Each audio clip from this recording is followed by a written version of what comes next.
İnsanlar inciliyini hər gün, hər saat boğur. Niyə boğur? Çünki incimək düzgün deyil. İncimək olmaz. Qeyri-müdriklikdir. Bu düzgün deyil. Başlayır iç döyüş. İncimək axı bu qeyri-müdriklikdir. Okey, yaxşı, incimək. Amma düzü nədir? Sən uca incimisən. Və başlayır burada teatr. Axı mən müdriyəm, axı mənim 40 yaşım var, axı bu yaşda incimək düzgün deyil. 40 yaşda axı mən inciməməliyəm, mən balaca deyiləm, mən böyüyəm. Uşaq deyiləm, mən böyüyəm. Sus, səbr elə, skromnost talantın bacısıdır. Gəlin biz müdriklik anlayışını biraz yeniləyək. Müdriklik hisslərin olmaması deyil.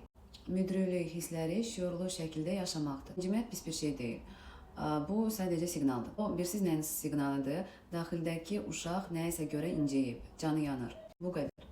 Konflikt nədədir? İç uşaq ağlamaq istəyir, amma içdəki o